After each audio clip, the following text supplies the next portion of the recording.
The thing that I see skipped most frequently is the grief work involved in reinventing what relationships are. Reimagining, not just like, oh, how do I renegotiate this relationship? People often think I'm going to start with agreements in my work. And I'm like, oh no, sorry.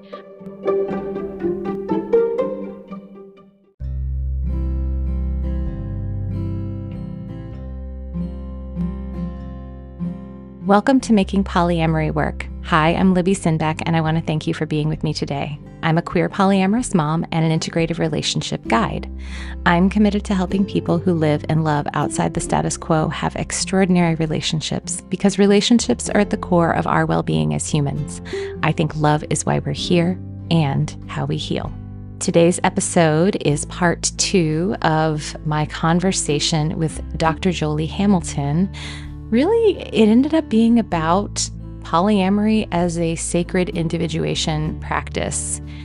And so here in part 2, we get down into the nuts and bolts. And if you haven't listened to part 1 yet, this second part may not make as much sense. So I would recommend hopping over to part 1 first.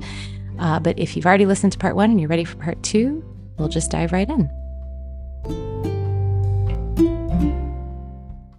And that just brings me back to, you cannot, and I really want people to hear this, because I find that one of the hardest things to do when you're in this process of, and it comes up not just in this moment that we're discussing, it comes up all the time. We find ourselves in this partnership with somebody, and we have to reckon with the fact that we're actually quite different. Right.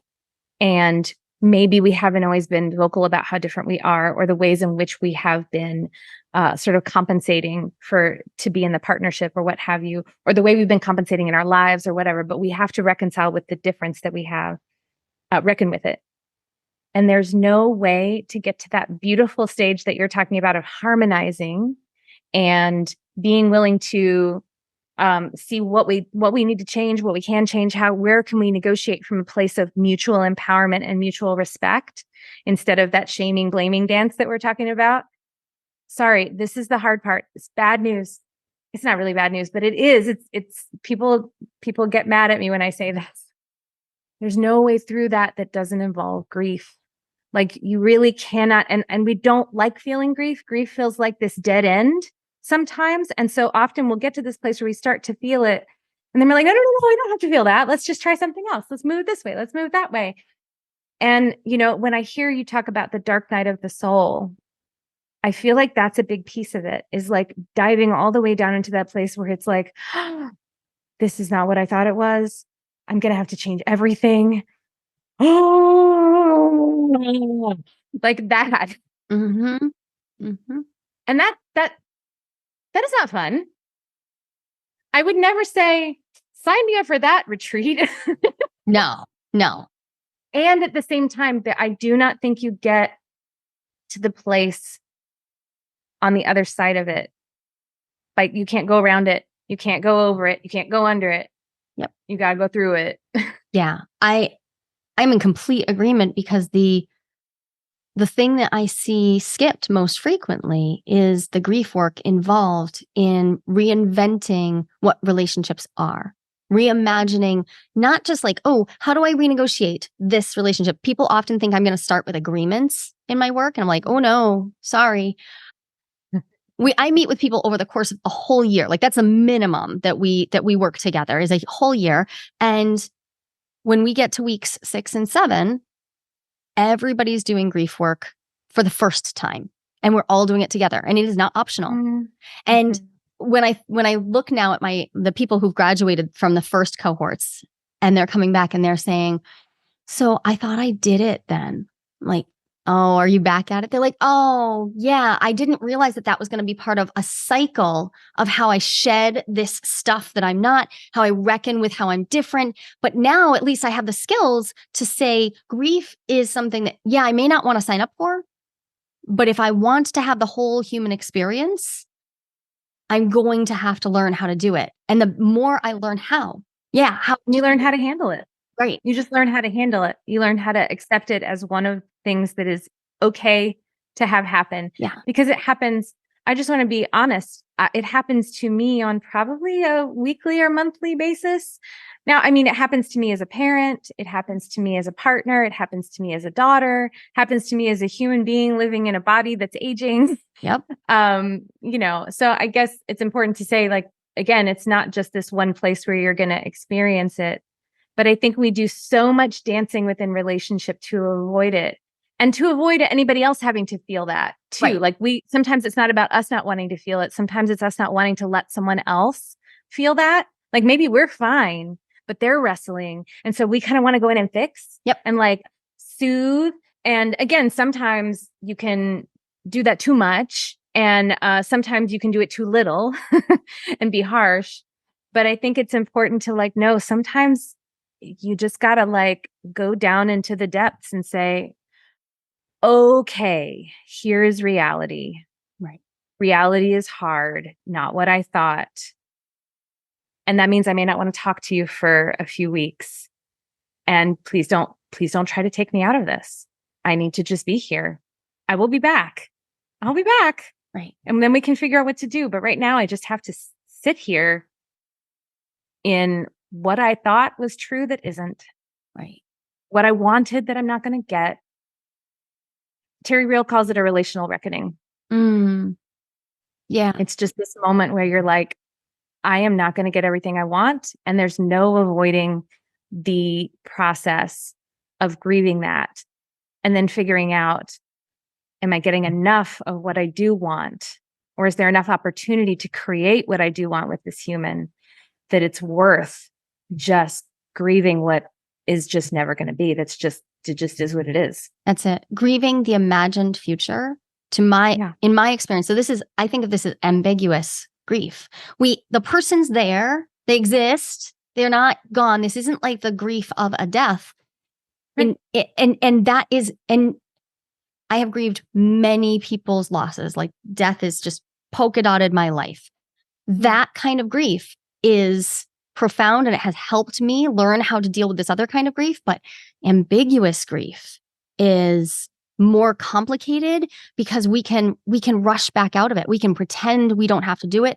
We can people please our way out of it. We can try to overfunction and save other people. And at any moment, I can just decide like, no, I'm just going to pretend that my truth isn't my truth or that this situation is workable. We'll just pretend. And this is reminding me of the episode you did where you said the heart wants what the heart wants is not, like, it's not actually going to get you there because it doesn't take you, that path doesn't wind through grief. And we got to go there. And I find that people just don't know what to do when they're there. They don't know what the actions or non-actions are of being in it. You know what I tell people to do? What? Find someone who can just sit there with you. Yeah. And who won't take you out of it. Not always the easiest thing. That's it. And again, like I have a whole list of things you can do when you're in grief that is part of it, which is like allow it in sometimes, take a break, do something else, but not as a way of like avoiding and bypassing the grief, but just giving yourself a break because you don't want to have to spend all day in bed. Right. Yeah. Yeah. So, and make sure that you're mindfully indulging in pleasure as opposed to indulging in pleasure as a dissociation tactic. Mm-hmm. Like just to remind yourself life is worth living. The sun continues to rise and set. But honestly, I also believe in really just trusting the process of grief the way I trust the process of walking through a labyrinth. Mm-hmm. You just keep walking. You just keep walking. You don't know when you're going to be done. Yep. You look further away. Yeah. Closer up. Yep. And the other thing to do is, in my view, notice when you bump up against it, because like what's going to happen and what often happens in a relational situation where there's that disharmony is you're going to have repeated moments, especially when you're close to somebody and having regular interactions with them. You're going to have repeated moments where, oh, there it is again. That moment that I wish was not that. Right. That is that. And now I'm feeling the grief. And I don't want to explode it out on my partner. I don't want to use it to beat myself up.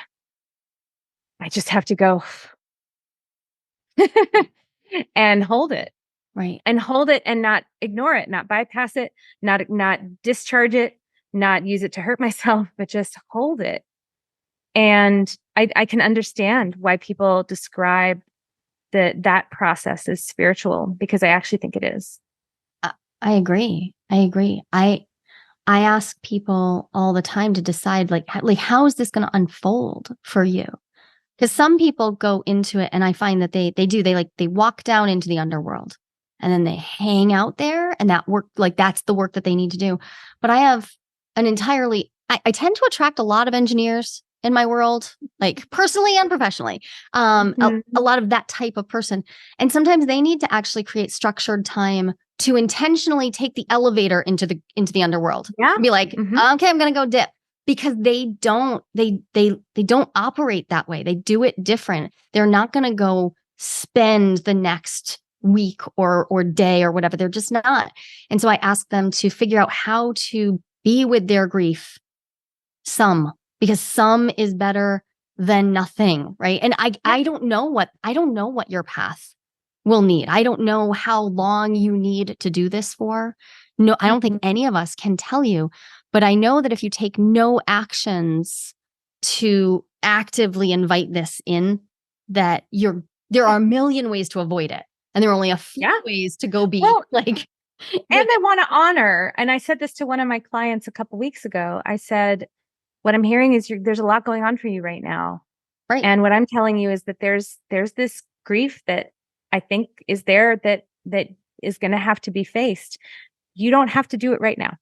If you're not ready, if you don't have the energy or the time or the space, don't do it. Don't do it, because, one of the things, it's interesting. You said you have these engineers who are just like, they want structure and they want to, I'm making up that they want to know where they're going, and they want to know what it's going to be like when they get there. And then they want to know when it's going to end.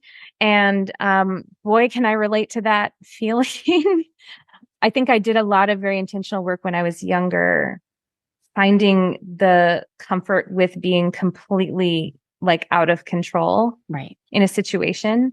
Partly because I don't know, some message came to me at some point where I was like, any idea of control is an illusion anyway. I had to relearn that lesson when I had children, and it was not fun. I'm still relearning that lesson, but I can like really respect that desire to like know where you're going to go. And so I like the idea of what you're suggesting of like having a period of time where you drop down into not knowing. You're just going to take the elevator down into the darkness. Yeah. And you do not know what you're going to find there or what's going to happen, but you can set a timer. Right. And you can that'll send the elevator back. You can have a plan for how you're going to come back out of it, so that at least you know that.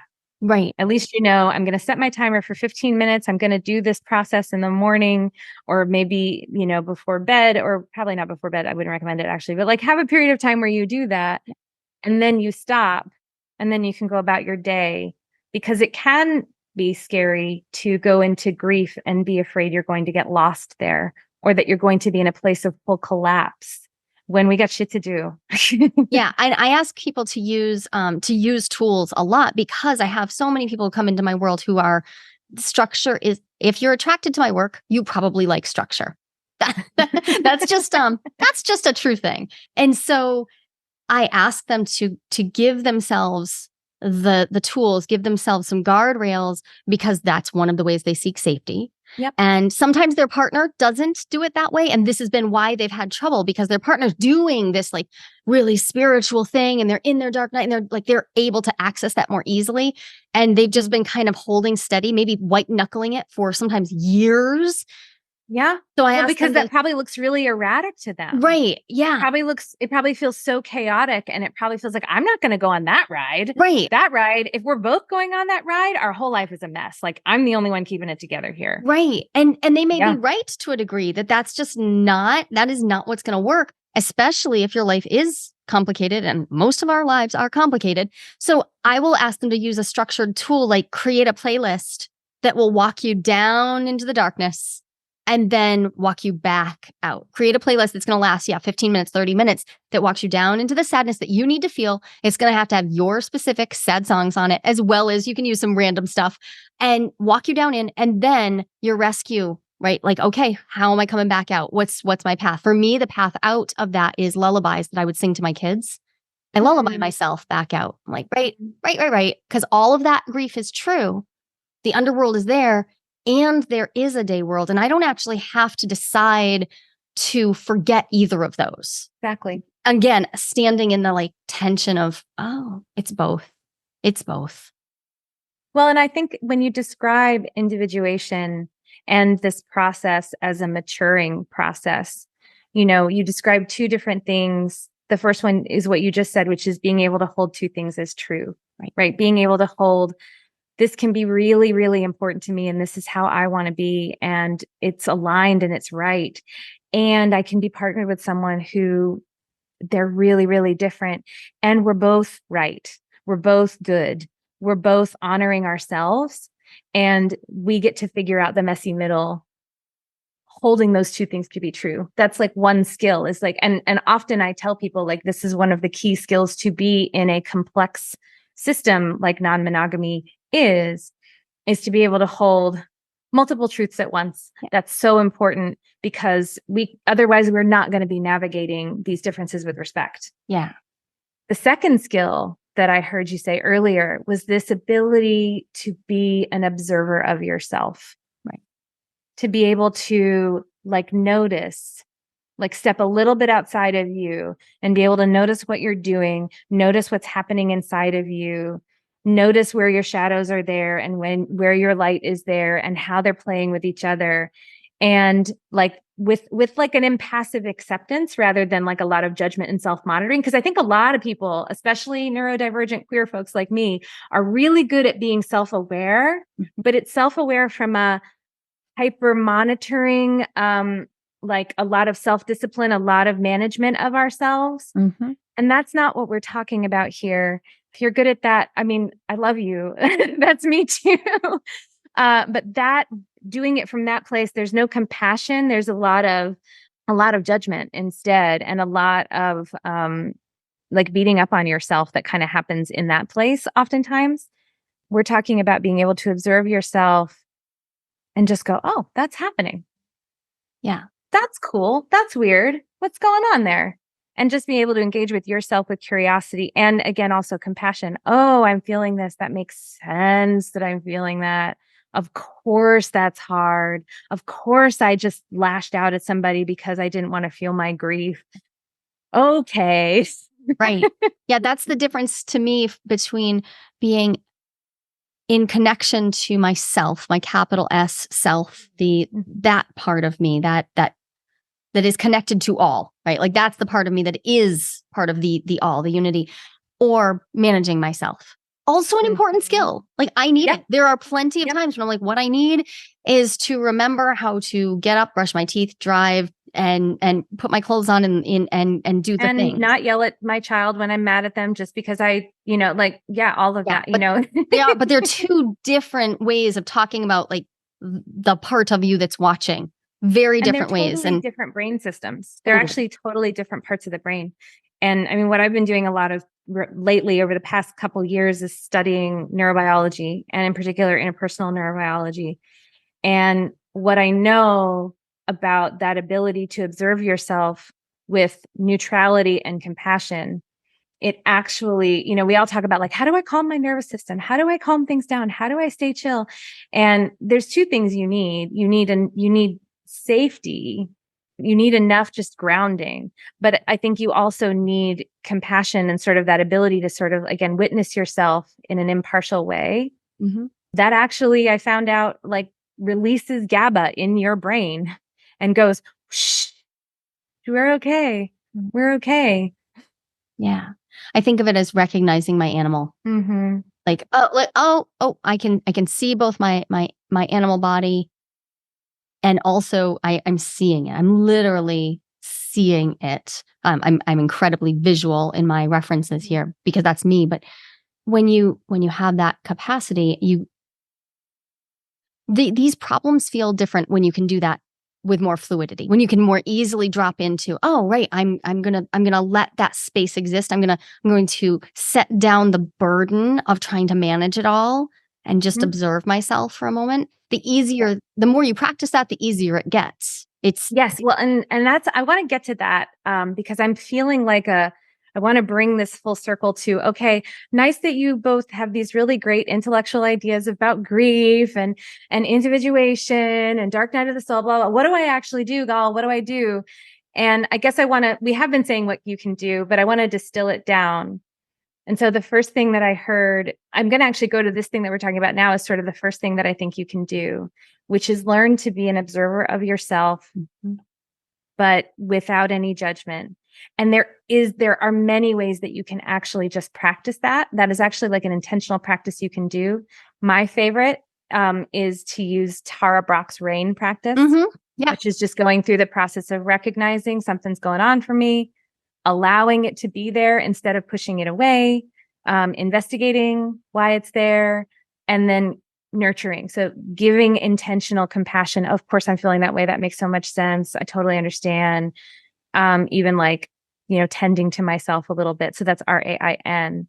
Do you have a favorite for helping with that? So I often will ask people to simply sit with what I call your inner counsel. So I have them populate their inner counsel so that they can visualize them with external objects. I like these external objects, bring those objects there and remind yourself of all the myriad you that there is. And then as your embodied self, just be with, oh, of course it's noisy in there.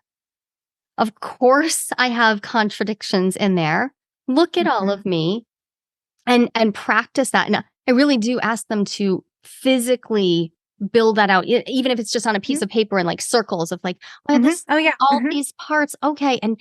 And allow yourself to be in that recognition through some sort of physical action. Especially if you're struggling with it at the beginning. I still do it. I mean, I have a whole setup so that I can see the various me's. Oh, right. Yeah. Well, and I know a lot of therapists do that with something called sand tray. Yeah. So sand tray is directly out of Jungian theory. So it's very similar to that. And I just simplify it so that it's really about who's loud for me right now. Yeah. Who's loud. And I don't know if you could, if RAIN, to me, RAIN is once you start practicing it, it can become this like normal way that you talk about yourself. So I love that. I think that's a great option. So then the second thing is, again, to be able to hold two things as true instead of being in the place of right versus wrong. So getting out of that, I need to convince somebody that my values are the values, but instead I need to hold, I get to be a separate person, they get to be a separate person. And I love this thing that Julianne Taylor Shore says about that, because what that really is it's a boundary practice, right? It's a boundary practice of, I get to be me, and I get to have some level of protection for myself, for my mind, from you. And you also get to have some level of protection in your mind and your system from me. And the protection isn't like to keep bad stuff out. It's just to honor that we're different and that we're both allowed to have different experiences. And what she says is, like, it is one of the most benevolent things that you can do for another human being to allow them to be having their own experience and to just be present with them with acceptance, and that nothing that they're thinking or feeling is anything other than their expression of their becoming, their evolving selfhood. And that if I reject that and try to tell them, no, don't be that way, then I am pushing away them, right? And so instead, I want to be loving and I want to be accepting, including accepting the differences. And then I can hold, and I'm different, and I am also okay, and there's also nothing wrong with me. And so that would be another practice to do. And the way that I like to practice it is, again, I do, and I teach this in my program. We create an embodied like boundary around ourselves that holds us and holds all of the complexity that we are alongside another person who may be having a different experience. And we just kind of hold, there's nothing wrong with me. There's nothing wrong with you. I get to be me. I don't get to tell you who you are. I have to contain that. But you don't get to tell me who I am. I have to protect myself from that. But if there's the place in the middle, we can be curious about what's there. Yeah. I totally love that. I think you're building on the core of so many spiritual practices there. thinking about the sacred self, the sacred other, and the I thou relationship. I am, thou art. It's not, and it just doesn't, it doesn't feel irrelevant to me to recognize that we're talking about what humans have done to manage the fact that this is hard and messy for thousands and thousands of years of recorded history. I find great comfort in that. And I wouldn't add anything to what you just said. It is just, and it's worked. It's worked for so many people. So when it feels like new to you, just sitting with that. Right. But it's worked. There's evidence. I find that calming. Yeah, me too. Me too. Then the third thing would be grief work. What do you want to say about grief work? Now, I'm a big fan like of a practice for people. Yeah, I'm a big fan of embodying our grief work. So I ask people to ritualize their grief and to think of it as an iterative process. It's not done. It's not something like, oh, I did my grief work, I'm done. But I hand people a template and I ask them to box out time to create a grief ritual and to be very clear about what they're letting go, what they are resisting letting go, what they're celebrating letting go. I ask them to love that. Yeah, like really. What are you resisting letting go? What are you celebrating letting go? Because of course there's going to be both. Right. And you might, and some of them are the same things. You're like, oh, I'm really in it. I can't, how do I do this? And then I ask them to create a ritual that works for them. I give them some specific ideas for how they might embody this. I've had people go to the ocean and write something on the sand and allow themselves to watch the waves, to watch the tide take those words away. I've had other people, create a fire ceremony where they're, writing down things, processing it, letting those things go in a very physical way. There are so many options, but I ask them to do this so that they can start creating that time to actively grieve. That isn't actually, it's very easy for many of us to go to an intellectualizing our grief place. Me too. So if I just say, I'm going to sit with it, am I sitting with it, or am I sitting with it in my prefrontal cortex? Am I thinking? Well, or am I trying to work out how to fix it, how to move on from it? And again, I'm very good at intellectualizing. There's nothing I can do about this. There's nothing I can change about it. I should just be done now. And then I have wrangled myself away from my emotions and my reality, which is I'm feeling this. I'm feeling this. Exactly. That's it. So that's why I asked them to create an actual ritual, because rituals are technology that humans have been using for thousands of years to manage transition. Yeah. To me, grief work is part of experiencing your transitions, which is all of life. So I think of it as so you're going to go through this process. It's like an iterative cycle. Get used to the idea that we aren't going to only grieve at funerals, and instead create these spaces for yourself to take on that work. It also makes it more sense why it's called work. It doesn't have to be just sitting in this for the next year.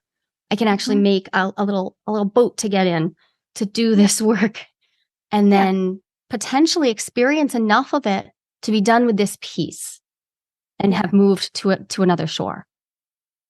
Well, and I think it's important to say that other shore that we're talking about is transformation.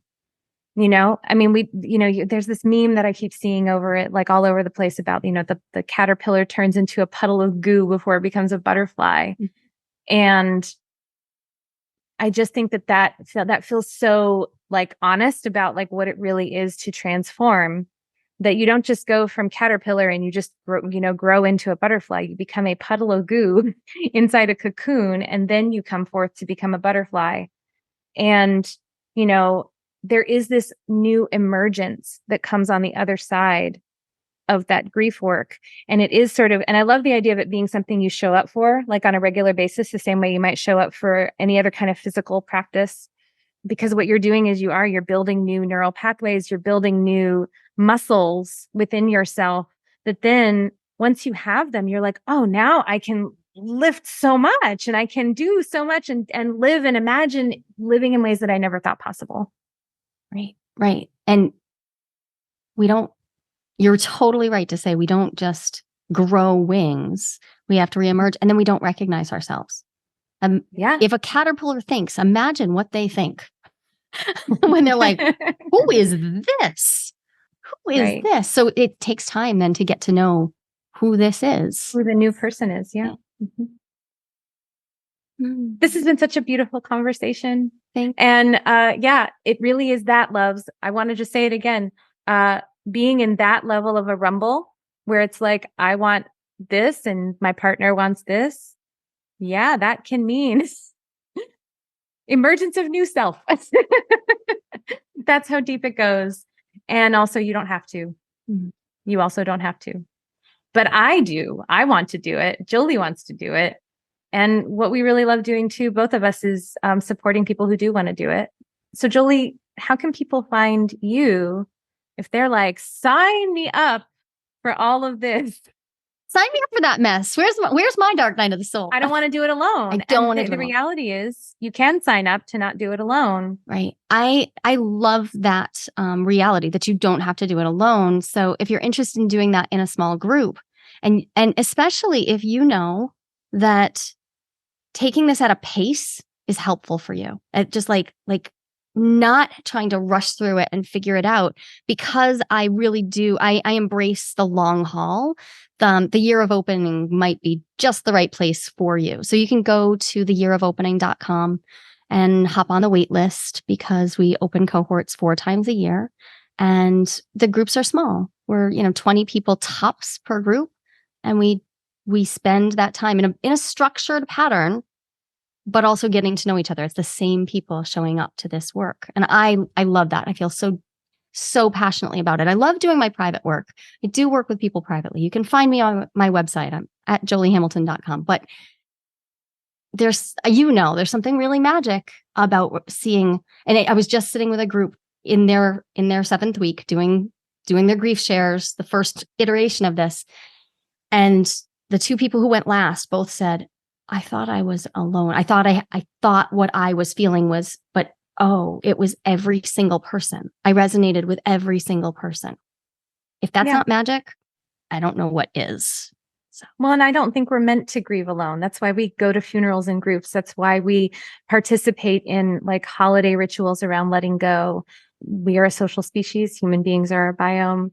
I think that's awesome that you run a group. I run a group too. And so if it's not with us, make sure you find your group, your sangha, right? Yeah, exactly.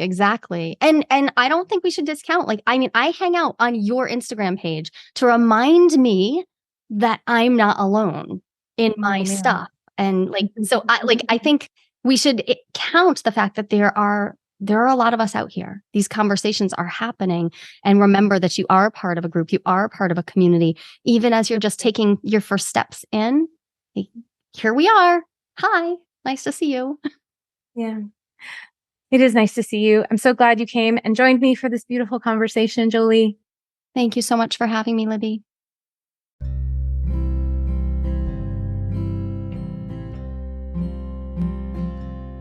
Thank you so much for joining me today. If you have any thoughts about what I've said today or a question for the show, I'd love to hear from you. You can find me on Instagram as thatpolyam.mom, or you can go to the show's website, makingpolyamorywork.com, and submit a question there. I'll also say that if you're loving my podcasts, but you are looking for more support, I do this for a living. I am an integrative relationship guide. So I help individuals, couples, and groups have amazing relationships. You can find out more about my offerings on my website. If you love this podcast, please share it with your friends, your networks, your Facebook groups, your coworkers, your family, etc. And make sure you subscribe so you don't miss an episode. Also, if you listen on iTunes, I always love getting reviews. It literally makes my day. And it'll also help more people find the show. Making Polyamory Work is created by me, Libby Sinback. It is edited by Finn of the Normalizing Non-Monogamy podcast and hosted on the Spotify podcasts platform. Vanda Leone manages the website and posts the transcripts. Thank you, everyone, and see you next time.